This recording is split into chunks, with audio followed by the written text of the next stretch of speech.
is going on, DGen Nation? Kenny Kim here, bringing you another season of the Fantasy Golf Degenerates podcast, season 11, starting now. And unlike 11 from the thumbnail pic, Stranger Things, blah, blah, blah, we're not dead.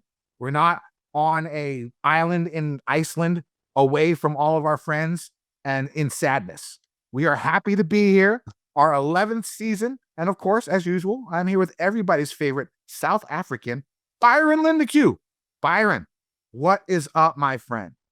Kenneth Kim, happy to be doing another year with you. I'm obviously not part of the 11, but congratulations on making it past 10. I think this is my third year now, right, with you. So it's probably one of the longer relationships you've had in your life. Probably, other than like the other two hosts. But yeah, yes. I think Brad maybe lasted a little bit longer than you. You're almost in Brad Messersmith territory right now. But so this show is just going to be a little preview of the 2026 season. Guys who think we're going to play well, major predictions, maybe a little golf talk on what we missed during the off season. How was your break, Byron? What did you do during Christmas break? I got sick to start off with, and then I just chilled out. Like, it was so good. Like, I took off, I think, like 7 or 8 days of like work vacation along with Christmas and all that crap we get. So it was like a nice 2-week break, just recharge before we fuck this year in the ass. It's going to be a great year. So looking to have a great 2026. Kenny, what did you get up to? Yeah, I worked only 2 days from December 19th to January 5th or January 4th. So nice. That was nice. It was a nice little break. I watched a lot of children potentially get murdered or beaten up or infected by demons. Basically, that's what I did during the winter break. A little on TV. Yeah. A little Welcome to Derry. What a show! What a show! Okay. Amazing show. Just children getting fucked up left and right. I love it. It's pretty funny because when I was a kid, my mom always gives me crap about this. When I was young, I used to like enjoy making kids cry. Like I was like a bad kid. Like I would like get off on like fucking with kids. Like that were like, I was a bully. Basically, I was a bully. I was a bully in my really younger ages, up to like 12 years old. And so watching, children get fucked up by clowns and demogorgons and all this stuff, I'm a fan of that. I'm a fan of that. I realize that I probably can't have children either. But as you guys know, I just got a dog, right? So, my mom comes over sometimes. And, the dog, for the most part, has been a good boy. Good boy. But there was like a week or two during that Christmas break, maybe because it was so cold and I didn't really take him out that much. And I didn't work. So he comes to work with me and I give him walks at work, and he didn't get out as much. He went a little bit crazy for a week and he snapped at my mom. And like, I literally like almost punched him in the face. Like, I know you're not supposed to hit dogs, but I mean like, this is my mom, right? And so like, how else a dog's going to learn? I almost punched him in the face. But the thing I realized is, I love dogs more than humans. So if I had a kid, I probably would have drilled that motherfucker in the face. That's probably why. It's probably a good idea not have children, because I knew, like, for a split second, I had my fist up and I was gonna fucking jab him right in the fucking jaw, because he snapped at my mother. And dogs have to learn, but I held up. I didn't, I just gave him a little flick in the nose. That's his punishment. If you clap like a really loud noise in the nose, not like Iron Mike Tyson like right cross to the jaw, which was what when I saw it happen, it was the first thought in my head. Like I had my fist ball, I was like, okay, I'm not gonna hit a dog. I love this dog. But what it made me realize is I cannot have children, because I would have fucked a kid. Oh yeah, I would fuck children up. If I had, you burned Ernie with your cigarette when you were here with us. You burned him in the nose with your cigarette. Who? Ernie. Who's Ernie? Your dog? Did I really burn him? I burned him. The dog that we were calling Ernie like for the 5 days you were here. I don't remember much from that trip. Oh, I don't What's remember my much. other dog's name? I don't remember much from like 3 weeks ago. So don't feel bad. Literally, my memory is gone, destroyed, and there's no coming back. And I've dealt with that. I'm okay with that. Made peace with that. Yeah, basically at work, you should see like my journals to try and remember shit from back in the day. It's like a fucking novel. A fucking novel. I have to go back and try and remember shit from like different projects and stuff like that. It's crazy. Memory is horrible. But that's how I spent my Christmas break. A lot of food, a lot of disturbing violence on TV. You know, fun stuff. That's what I did. And I've been listening to a book called Superpowers, where it's just like a bunch of superhero kids that go to like a university for superheroes, and each book is like 60 hours long, and I'm on book 4. Like I'm like in my brain, I'm living in this world, you know, like it's ingrained in me and it's like painted.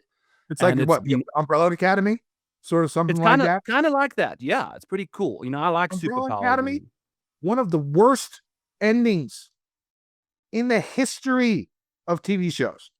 The only reason why no one really talks about that is because after the first season, no one really gave a fuck about that show. But if you watch that show and you watch the ending, where basically it's one of those things where nothing happened, like it was all.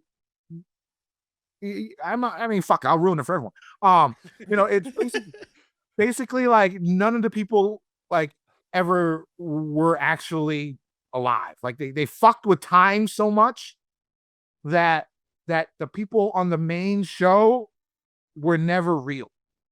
That's so fucked. And that's how the show ended. Not as bad as Saint Elsewhere.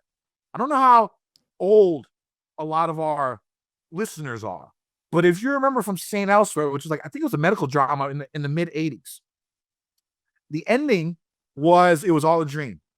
It was some like retarded kid who like had a snow globe, and like the snow globe was like the hospital. That's so And like lazy. everything that happened in the show was like this crazy kid made it up. That's crazy. We're talking about endings of shows because, of course, Stranger Things came out. Did you get to see the finale? I haven't watched much of it. Oh, you said you don't watch it? Caitlin restarted from season 1 right before it came Season 1's out. great. And I've just been watching bits and pieces. I kind of have an idea, but season 1 through episode 5 of the final season. Pretty good show. Real good show. I don't know what happened in episode 6, 7.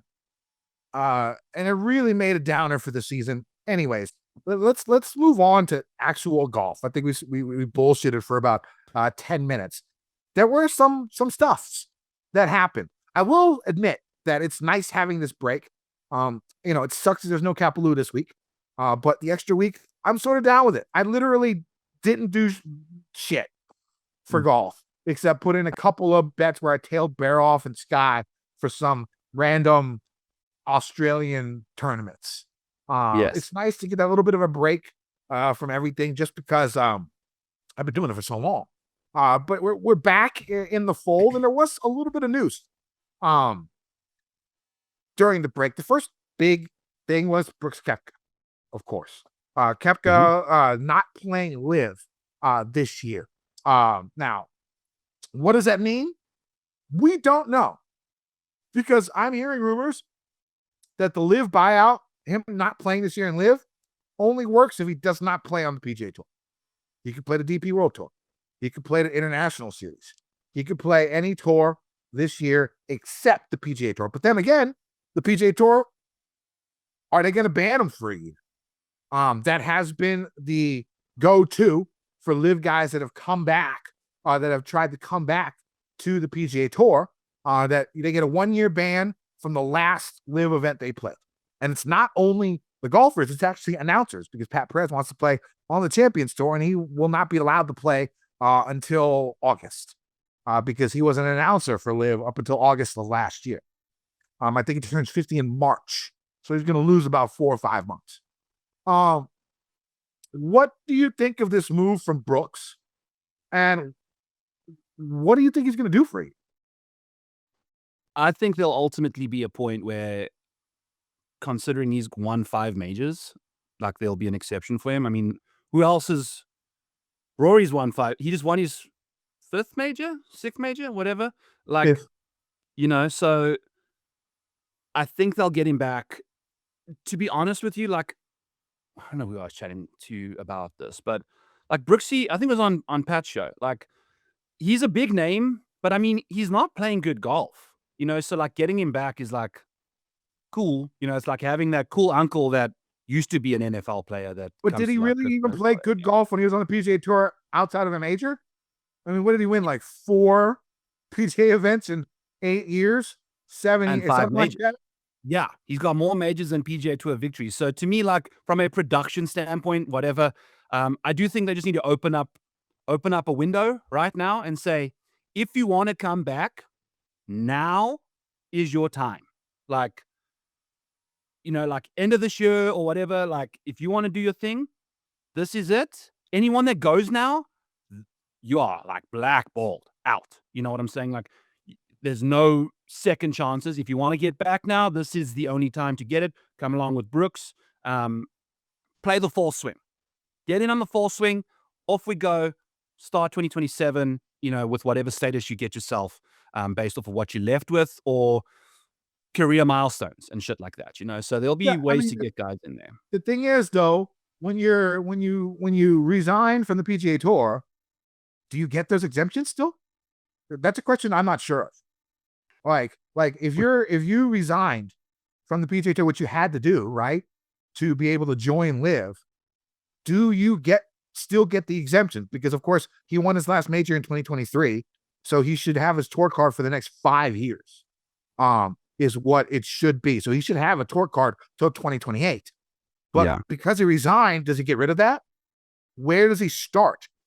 If that's the fact, there's so many questions when it comes to Brooks. And I sort of like the idea of, okay, let's go ahead and make this now. If anybody wants to come back before this date, June 1st, 2026, if you come back before June 1st, 2026, we'll give you your status, whatever you had before you left.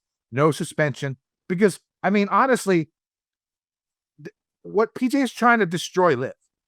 They're not working together at all. The framework agreement, whatever, it's bullshit. It's gone. Yeah. I mean, they LIV is PGA is literally trying to keep LIV down. And that's fine. If that's what they want to do. But if they don't do something like that and they give Brooks an exception, I think it causes a problem. For when people come back in the future. What if like Brendan Steele wanted to come back? Right?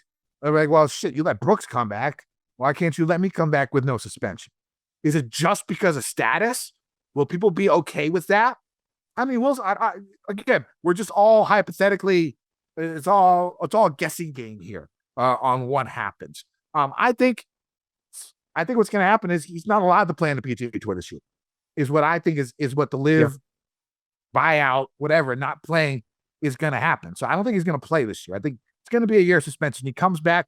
My big thing is the status. What status are they going to give him? That's going to be big for future guys that come back, I think. And that's the big question. We'll see. Golf is always more entertaining when we see Brooks Koepka more often, especially at big events. Love to see him back, but we shall see. Anything else you want to add about that Brooks topic? Because I got another one. No, not really. I think it's just the only people who are going to be pissed off with him coming back and just getting injected right into the PGA Tour are the players. I don't think fans will be mad. I don't think the top guys will be mad. They've been making so much money. Scotty Scheffler made like $30 million last year. Just like, it's, that's crazy. But it's kind of interesting, Kenny, because now all that LIV is getting is like Thomas Dietrich. Not really. They got Ballester, they got Puig, they got McKibben. Yeah. What I think, look, LIV is never going to be a big deal in America unless a couple of things happen, and it's going to take a lot of time.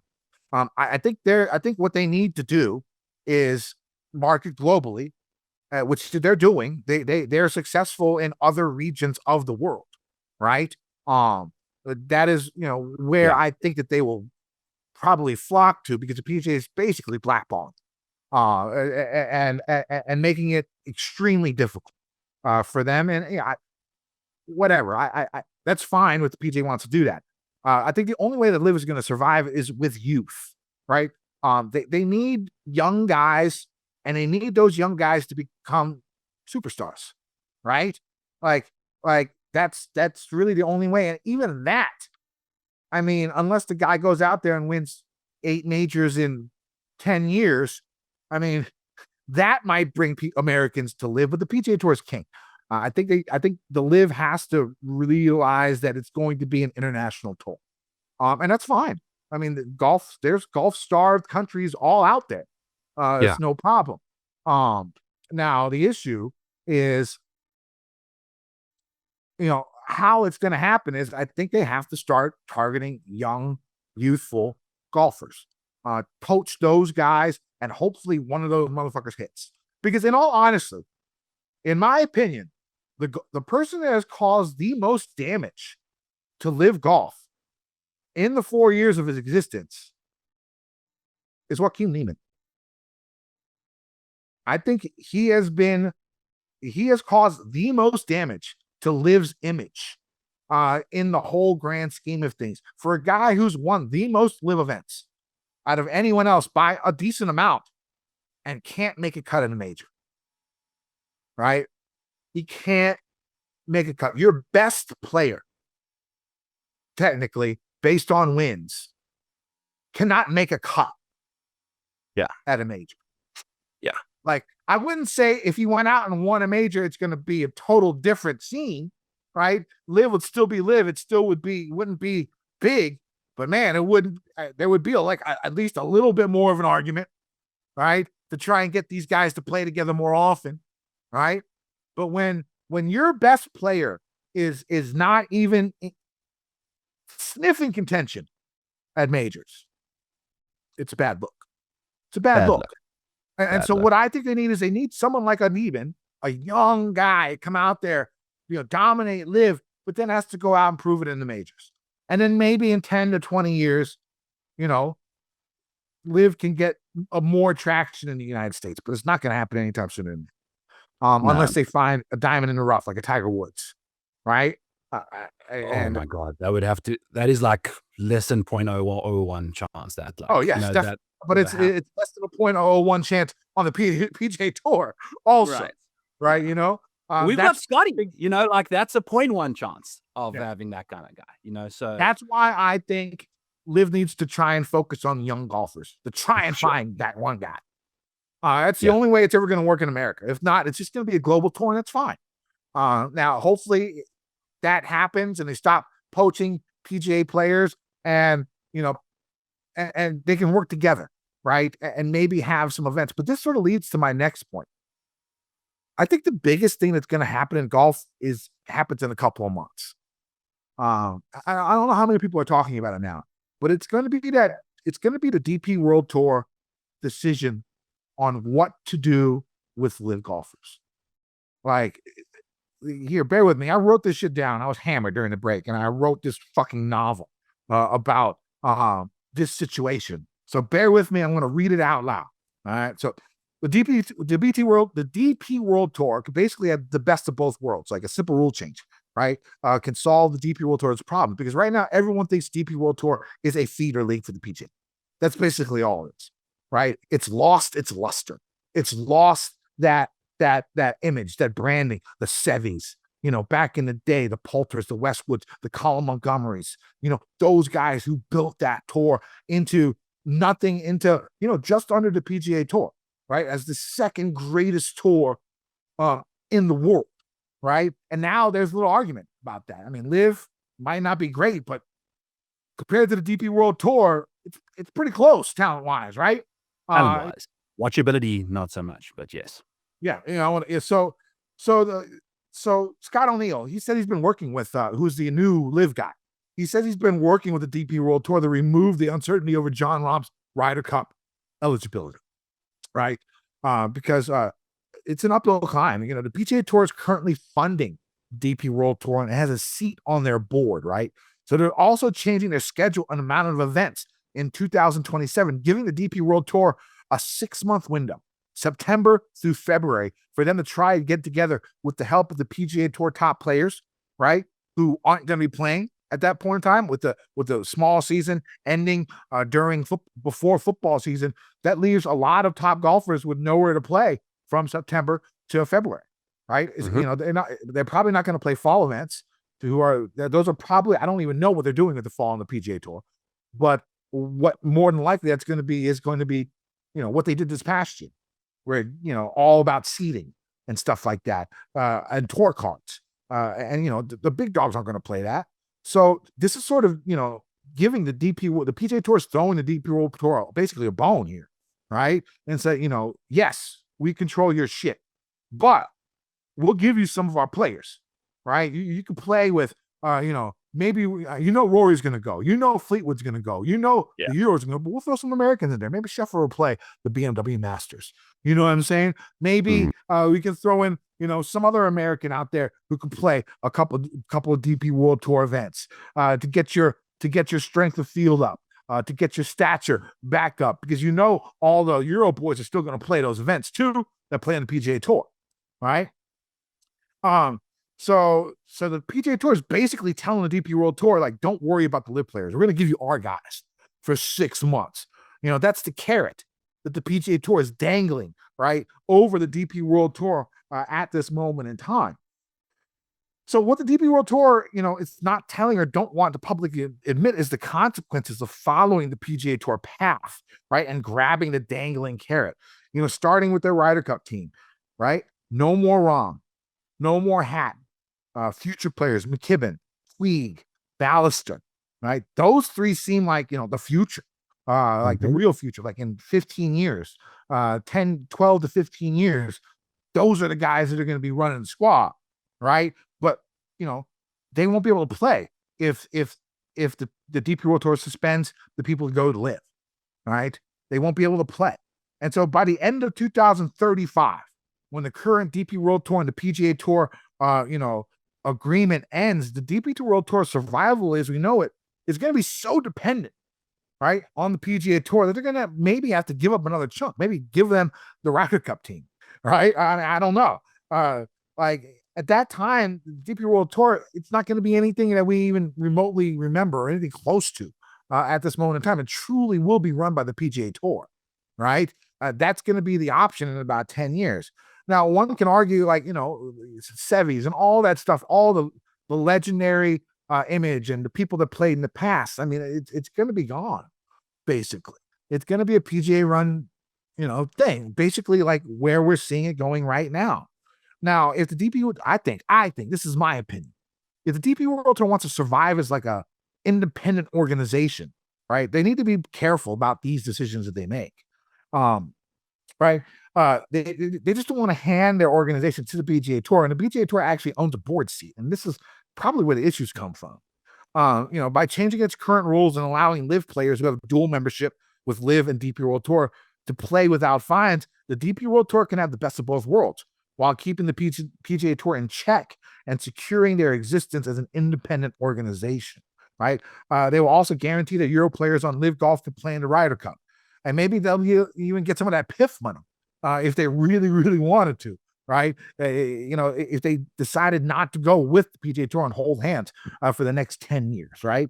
The question is, why aren't they doing this? Like, it just seems like a no-brainer to me. Like why hitch a ride with the PGA Tour so much where you are basically just becoming a feeder league? The top 10 players, best players in your league every year leave. They leave. That's a feeder league, right? That's what that is, right? And so, like, is that what they want? Like, I don't understand their point of view in this situation. Like who on the board doesn't want, basically the DP World Tour to continue and exist? Because all it is, literally, it's a feeder league, right? And so, and if they don't allow LIV guys to play, I mean, it's an even shittier field. It makes it so the PGA basically owns them also. And this decision is a big deal, I think, for the future and what we see in international golf. Because if LIV really wants to go global, I mean, the smartest thing is to work with the European Tour, and I think the DP World Tour knows that too. It's not like the PGA is really giving two shits about the World Tour throughout its existence. Like, I don't understand why they're hanging their hats with the PGA Tour to become affiliated. Do you have any type of insight on that? Like, I don't understand their train of thought. I'm not nearly as worked up about this as you are, Kenny. So I don't necessarily have anything really other than I love the idea of having half the year be the DP World Tour year. Is that gonna happen? Is that what? That's what I've been reading, and that's what I've been thinking is the plan with the DP World Tour.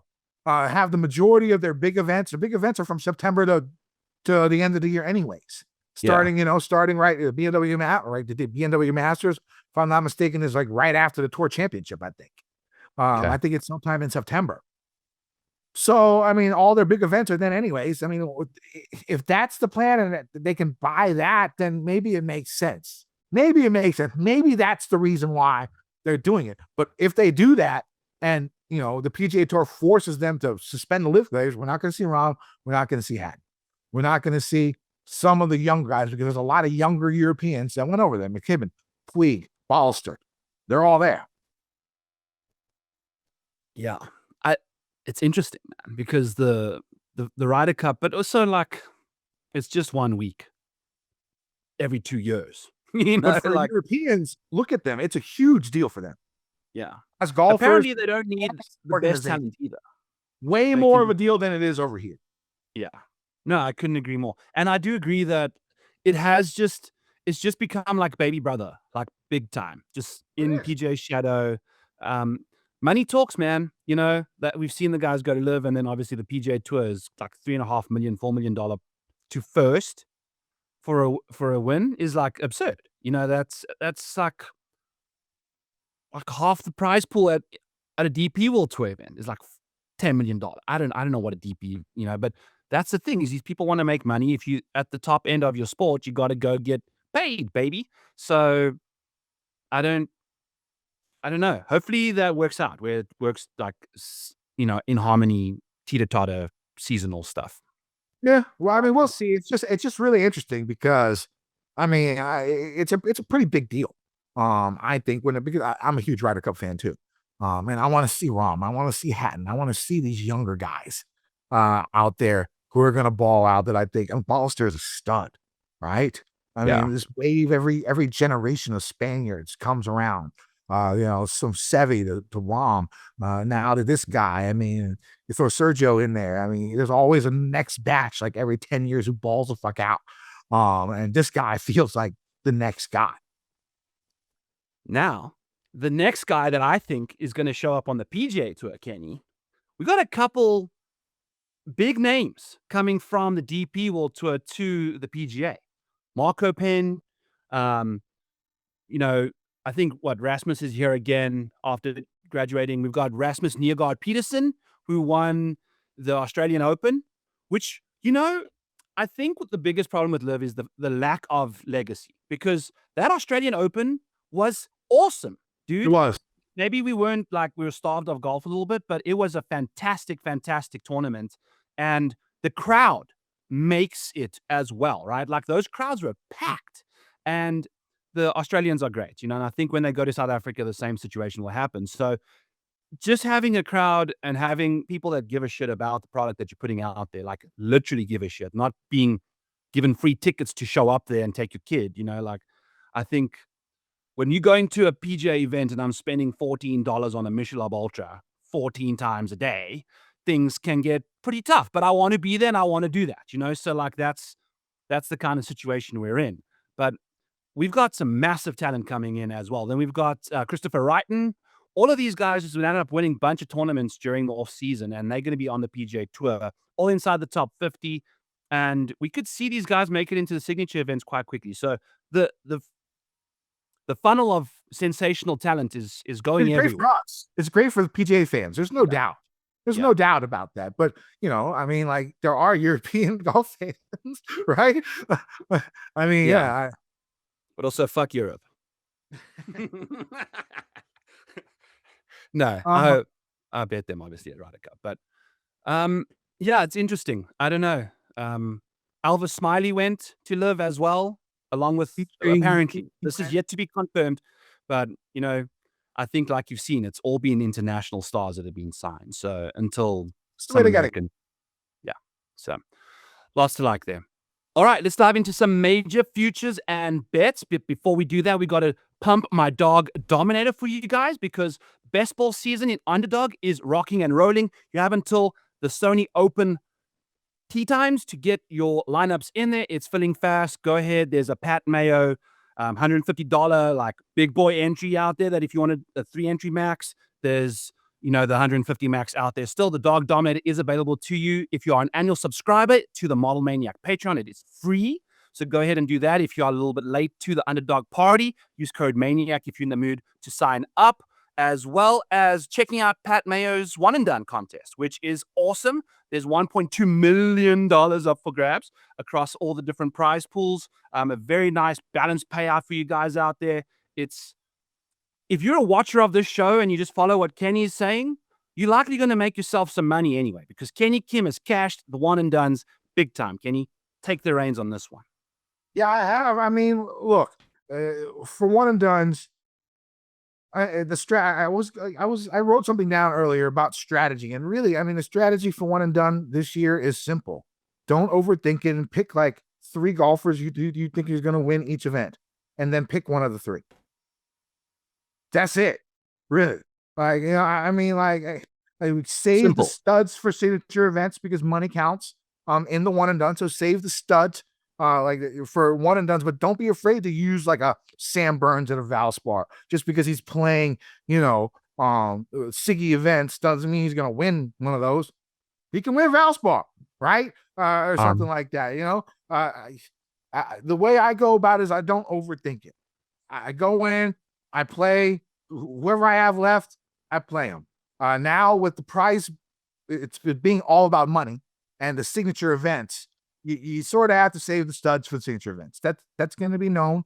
A lot of people go, and they plan out something. I don't even do that. I base it on who's hot, who I like that week. And then the thing is, the reason I pick 3 is if you pick 3 and then you go to for like non-signature events, I like picking the guy who I think is projected to be the lowest owned out of the 3. If you think all 3 of those guys are your 3 picks to win for non-signature events, maybe go look at some ownership and pick the guy who's going to be the least owned. That's a little tidbit that I do sometimes when I go about the process of picking my One and Dones on a weekly basis. So just don't overthink it. Make a small list of guys who you think is going to win and base it on that every week. All right. Now the issue is, and then another thing is I would pick Scotty for a specific, like the top guys. I would pick Scotty specifically for something, and I would pick Rory specifically for something as well.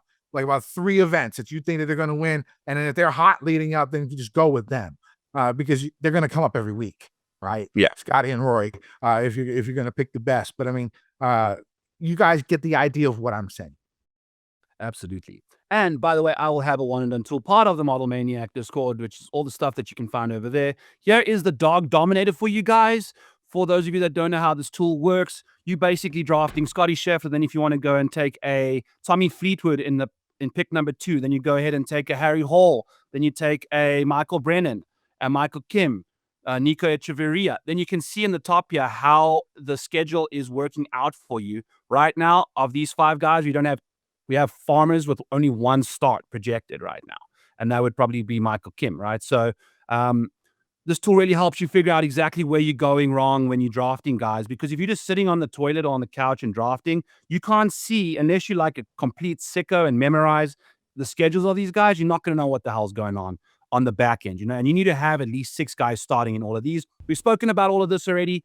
Part of the Model Maniac Dawg Dominator is the basic major rankings, because the Albatross is going to come out, which is just the majors, which you're going to be looking to draft your 12 guys for the majors.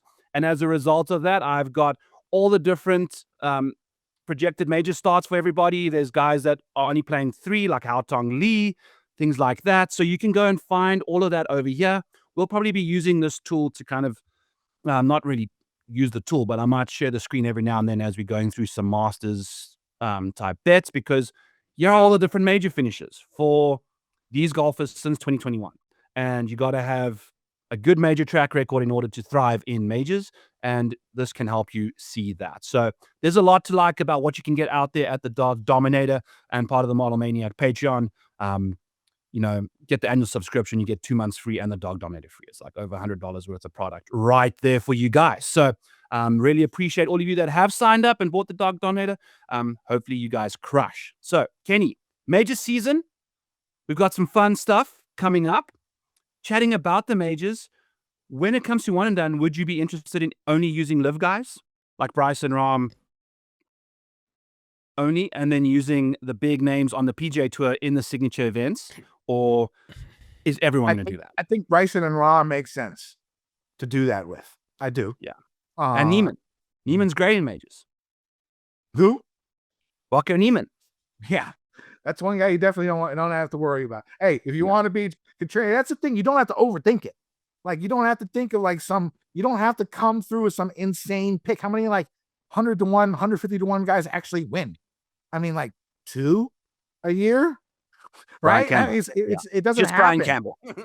Yeah. I mean, it does not happen that often. I'm talking regular season. Not the fall or anything like that, but it doesn't happen that often. So there's no point in going off the wall in one and done. Yeah, no I point. definitely do. So yeah, it's a big problem for me. Literally no point.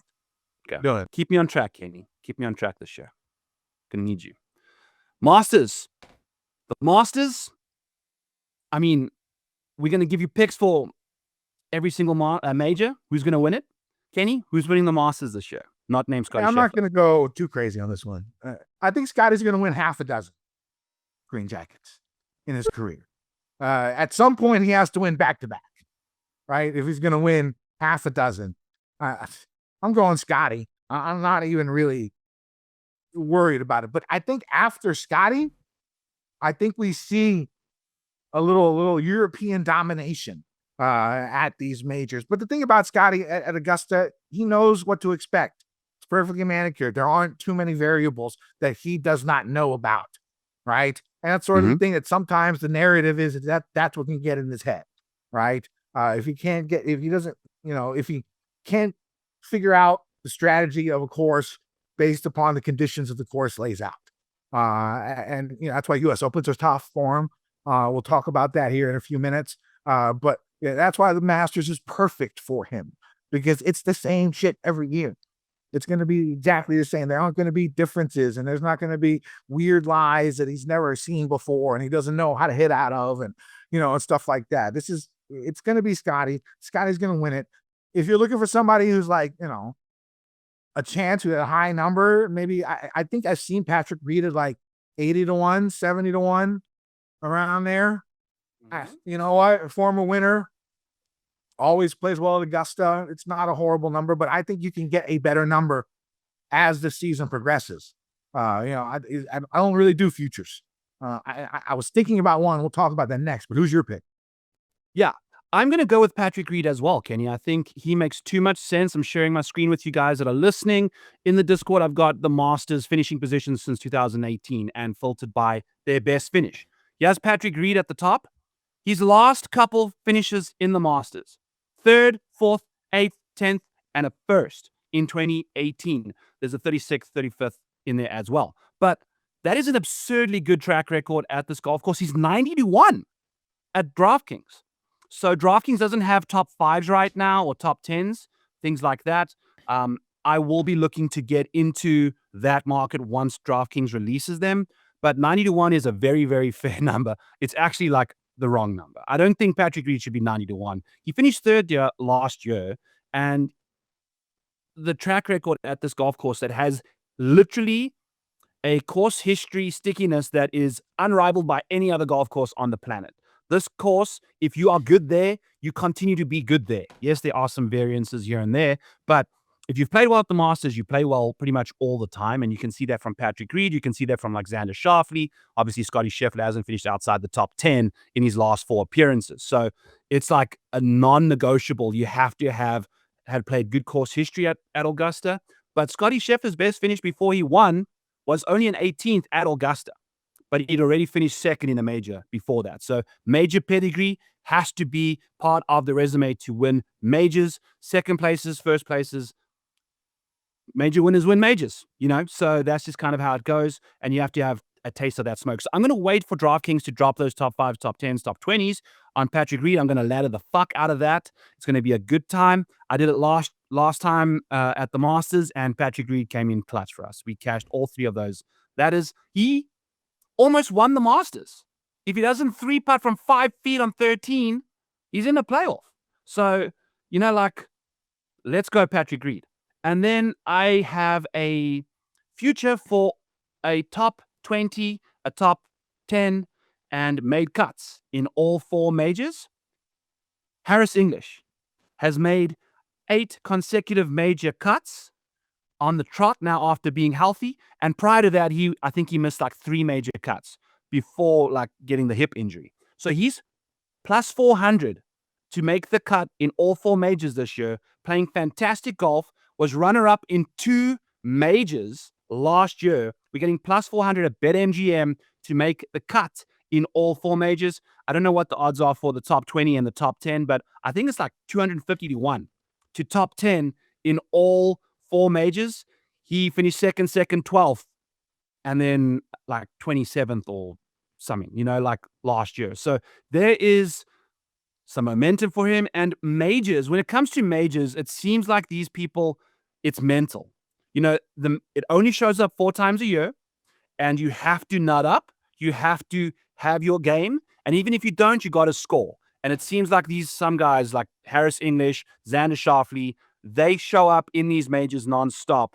And the number's wrong for Harris English. I think he's getting a little disrespected in those markets. If you go look for top or made cuts in all 4 majors at other books, he's like plus 200 at those ones. So just kind of shows you where the value is there at BetMGM. So go grab those for yourselves. I gave my father-in-law a Harris English Christmas gift for all 4 majors, the top 10 and top 20. So that seemed like a fun time. Now he's invested in the majors for golf, so we'll see what happens. I did Shane Lowry and Colin Morikawa for him last year. And Shane Lowry went from almost winning the Masters last year to finishing 47th on Sunday. And then Colin Morikawa sucked dick on the second, I think, the PGA Championship. So tough situations there. But Patrick Reed's going to be your winner. Scottie Scheffler's going to lose to him in a playoff. And we're going to be filthy rich after this podcast. That'd be nice. All right. So PGA. It's at Aronimink. I think the last time I played there was a 2018 BMW Championship. Keegan Bradley won over there. My pick, it's going to be Victor Hovland. And again, I'm not betting these guys yet, but this is who I just think is going to win at this point. Again, I'm not the biggest futures guy. I'm just going to go based on who I think is winning this event. And I think it's going to be Victor. Second in tee to green on Donald Ross courses on the PGA Tour in the last, I think, I used the all the career in my model. So however many rounds he's played on Donald Ross courses, but he's won at East Lake, right? He won at Pinehurst for the U.S. Amateur, right? He almost won at Oak Hill in 2023, right? Those are all Donald Ross courses. I think this is his time. You see a lot of guys get their first at the PGA Championship. You think Victor is going to be a major winner at some point in his career, right? He got that win last year. I know it's weird he can be weird. He could be very, very fucking weird when it comes to his stroke and how he's playing and his ups and downs and stuff like that. So, but I think he's going to get his head on straight this year. He wins. I think you can get him 35 to 1 right now. Again, I don't know if I'm going to put these futures in, but I'm just going to putting down who I think is going to win these majors. I think typically when it comes to futures, Kenny, if you find a number that's in the triple digits that could easily get slashed 70, 60, 50 to 1 if a guy gets hot a couple weeks beforehand, that's where you're kind of looking for futures, all the top 20 in all 4 majors markets, those kind of things. Kind of shooting after a Victor Hovland 33 to 1 PGA right now, that number's not necessarily going to be like ridiculously different by the time the PGA shows up, unless he starts balling out, but then you've got new information to make that bet off of. So that's the kind of point about all of this. However, like Harris English at 100-1 to win the PGA Championship, like, hello, like if he finishes top 5 at the Masters for some reason, which he will, so we can be rich after that, but if he finishes top 5 at the Masters, that number's getting slashed. If he plays well in a couple signature events and wins at Farmers again or API or something, we can see absolutely that 100-1 number from Harris English at FanDuel or Bet Rivers get nuked. So I will be placing that bet. I'm going to just be placing triple digits, or 90-1 for Patrick Reed is still pretty much triple digits. Give me Harris English. We got those 2 runner-up finishes last year in majors. So like he's due for a win now. And I think that number's ludicrous. Walco Neiman, 35-1. Harris English, 100-1. Like, let's go. Give me that. Kenny, who are you going with at the US Open, at Shinnecock, on Peacock, playing with Kramer Hickok? I'm going with the runner-up from last time. It was at Shinnecock, where Brooks Koepka won, and Tommy Fleetwood came in second. I'm going Fleetwood, getting a major. He finally sort of got the monkey off his back. I mean, I don't know if we can call it a legit win, right, at the Tour Championship. I mean, he won a lot of money, right? He won a lot of money, and he won my bet. So kudos to Mr. Fleetwood on that. 10-1 without Scotty. I should have just took it with Scotty on that one. But I'm going to go ahead with Fleetwood. I don't think Scotty gets it done this year. It gets the Grand Slam this year. It's the first time I could think of where like Scotty's playing like for more than himself. Like he's playing for like history, right? Yeah, major is history, but this is for the Grand Slam, right? This is different. Like it took Rory over a decade, right? And some could say Rory's run in that 18-month span was better than what Scotty did. Okay. He won like 4 majors in like 2 years, 3 years or something like that, right? Sort of on par with what Scotty's doing, winning a whole bunch of tournaments. I'd have to look back. I'm not 100% sure. But either way, this is the first time he's playing for like true history. Like, is he really like that stone cold where like nothing phases him? Like, is he Tiger? Like, I don't know. Like, I don't know. Like, I haven't seen him in like that situation. Maybe he is. Right? Like, maybe he is. But I think Scotty gets his 5th, major at Augusta, and then he sort of sits on that for a little bit until he wins another one at Augusta in a couple of years. Every 2 years. Or we're talking about something similar to Tiger and Jack. Because he would have to win a couple this year, win a whole bunch of tournaments, and he keeps doing that. If he does that this year, if he wins 2 and he wins 7 events, and he gets the Grand Slam, like we're talking on par with Tiger, on par with Jack. Is he that good? He is. Is he that good? He is. I mean, Kenny's won 13 times in the last 2 years. 3 of those have been majors, and he sliced his hand open for the first half of the season, basically. So, I mean, he finished fucking 4th at the Masters with 0 form. It was his first top 5 of the year. If you can show up and finish 4th with like that kind of level of form coming in, whoo boy. But he's not going to win the Slam because Ben Griffin is going to disappoint Scotty Scheffler at the US Open. I just took Ben Griffin for my number 1 pick in the Nut Hut season-long draft that we did, and I had the 3 spot without Scotty Scheffler available in the draft. So I got fucking hosed because it's Scotty, Tommy, or Rory in the first 3. I get there, and I only Rory and Tommy off the board. I'm like, oh, give me Scotty Scheffler. Nope, he's off. So I had Ben Griffin. He is looking for obviously a major win. He had 2 top 8s in majors last year. And the US Open is one of these tournaments. Think about JJ Spahn. I think his best finish in a major was like a 23rd at Augusta, prior to winning the US Open. So if there is one event that doesn't necessarily need prodigious major track record, it is the US Open. And we've seen all of these people with like an outside chance winning these US Opens. It's kind of crazy. So Ben Griffin does check the top 10 box for me, and I think he's going to take care of business at 60-1 out there.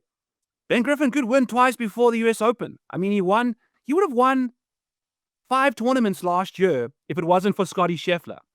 He finished second to Scheffler at the Procore and the Memorial, and then won the Zurich, the Charles Schwab, and the Mexico tournament. So it's time for him to show up at a major. I think he's going to win it. So the funny thing, I was going to save this for the last part of this conversation, but my pick for most disappointing golfer is Ben Griffin. And there is a narrative. It's all narrative based. It's all narrative based. Is he married? Won me in the fall swing. But here's the thing about Ben Griffin. He got married recently. He got married to a Southern blonde who somehow got their wedding on the front page of People magazine. It's not like Ben Griffin is like a big time baller. Like, it's not like people know who the fuck he is outside of us. Honestly. Like, even with the season he had last year, you go to like 9 out of 10 people that you talk to, you know who Ben Griffin is? Like, I don't know. No one's going to know who the fuck he is. So the only way that wedding got the cover of People magazine is because his wife wanted it. Not all, but some. Okay? If you want that much attention, where you hit up, like, we don't even know who you are, and you hit up, and people, it had to be the wife that wanted the attention. It had to be the wife that wanted this. Those type of women worry me. They worry me. The look at me type women, right? They that's worry. like all the wags, though. Yes, but I mean, like, you don't see no one but like Tiger on the cover of People magazine for the fucking wedding. Like, who is this girl? Yeah, Who true. is this girl? How does she have that much power? Didn't Like, they who have is- monkeys at the wedding? Like there were orangutans and like flamingos and shit. It was like a wild ass spectacle. Yeah. That does not scream Ben Griffin to me. That does not sound like Ben Griffin to me. Listen, That Kenny. sounds like the wife. And that could be a problem. Yeah. We will wait and see. I'm in dire situations if he gets whacked by the missus. You know, like we've seen it with JT and Spieth and Ricky and, you know, all of the guys. So tough scenes there. But again, I'd imagine they've probably been, how long have they been together for? Do we know? I've never heard of this woman. But she's on the cover of People magazine. It's not because of Ben. No. But also, that's good. You know, like stay out of the limelight, have your partner be no, it's not a good situation. I'm trying to spin it. But you know what? 60-1, US Open, in your face, Kenny, Scotty Scheffler, eat it. Benny G, man. This guy, I think he loves golf more than he does the wife. So I hope I'm wrong. I hope you are wrong too. So Well, we'll see I what don't happens. Hey, it's like, that shit worried the hell out of me. I was like, what the Yeah. hell? How? Yeah, it doesn't say that she's like anything. It's just she said like the number one fact about her is that she's from Ohio. oh, I don't She- understand. And how long she have they been w- together for, Mike? It says 2022 they started dating. Yeah, that was before he was like really good at golf anyway. Okay, So like okay, she yeah. wanted him that's for a just check. being a normal dude. Good check. Like, Yeah. that was pre baller Ben Griffin. That was like when he was a stockbroker, where the fuck he was, a Yeah. loan officer back then. That was Yeah. that type of Ben Griffin. So, okay, maybe I'm wrong. And I hope I'm wrong. She doesn't post on Instagram often. It says just the occasional. So she's not like what you think, Kenny. She's It's not a magazine. No one even looks at magazines anymore. It might have just been because the wedding was cool, and there's nothing thought else. It was an going on. absurd wedding. It doesn't sound like Ben Griffith. Maybe Ben Griffith's a freak. I don't know. Because didn't they have the wedding in Bahamas after the Euro? They had the wedding in the Bahamas after the Euro World Challenge because on December 6th in Palm Beach, Florida. He scheduled it for the week of the Euro. Didn't think he was going to ball out and double booked himself because Tiger invited him to his tournament. And then you know what? Then they went on it. That was plan B wedding. You never have to change your wedding dates. They changed his wedding dates. They changed the venue in Bahamas. I mean, if you're in Bahamas, make that shit exotic, baby. I'm making myself feel better about this, but I do agree. It's a major concern getting married at all, just in general. So unless your name's Brooks Koepka and you don't kiss your wife as you're walking into the clubhouse on national television and make her just seem like she's a scolded cat in the corner, you got to get your shit together. So Open Championship, Kenny, who's winning the Open? We're going 3 Euros in a row. Bobby Mack, he got that runner-up. 3 top 10s at the Open Championship already. Mm-hmm. I hate to say it, because he is a very punchable face. But I think he gets it done in Royal Birkdale this year. If you're looking for a long shot, somebody who might be able to take this down, Alex Noren, 125-1, likes to play difficult tracks. I think if I remember, I think he might even play well here last time they played here. Lauren's been around for long enough. Don't remember that. Don't quote me on that one, but I like him. And if a Korean's ever going to win a major, it's going to be an Open Championship. Okay. I don't think it's going to happen, but if it is, it would be Siwoo Kim at 150-1. Okay. Siwoo. I mean, sure, 150-1, why not? You can't argue with something like that. I got a 91 guy. I had him at the Masters to win it. Lost in the playoff for the second time in his Masters career. Finished second. So he got a second place. He's also a major winner of the US Open. Justin Rose, 91. Go Max the Open Championship. I think the Masters playoff loss took the wind out of his sails a little bit in the other majors. So hopefully he doesn't have something debilitating like that happen again, and he can have some good momentum going into the Open. It's one of the places where you typically see older guys thrive, And Siwoo Kim's starting to get there. He's been around for a while, Kenny. So is he in his 30s, And Siwoo's also married. And he played okay. So we'll see. But Justin Rose, 90-1. I think he's got a good chance of winning this thing. At the top of the board, Scotty's 5-1 to win the Open. I think that's probably the longest odds there is out there for him right now. I'm seeing like 2.5-1s at some like Waste Management Phoenix Opens and things like that. It's just absurd. You can get longer placement bets on like guys top 20s than a Scotty Scheffler outright right now. I mean, but are the books wrong? I mean, it makes sense to me. The numbers, that's what they should be. Kenny, he won 6 times. He won 6 times last year. And if you're betting to win $100 every single time you make a bet on Scotty Scheffler outright, he won 6 times. His odds were so shit that you don't even win $100 last year. He won 6 times. Brian Campbell was a more profitable bet than, Aldrich. Anyone that won once, you would have made more money than betting Scotty Scheffler every single time. So they've priced him perfectly now. I mean, he was break even last year. So banana stuff. So we'll see what happens there. Quick question. Does Xander Schauffele show up at all? Yes.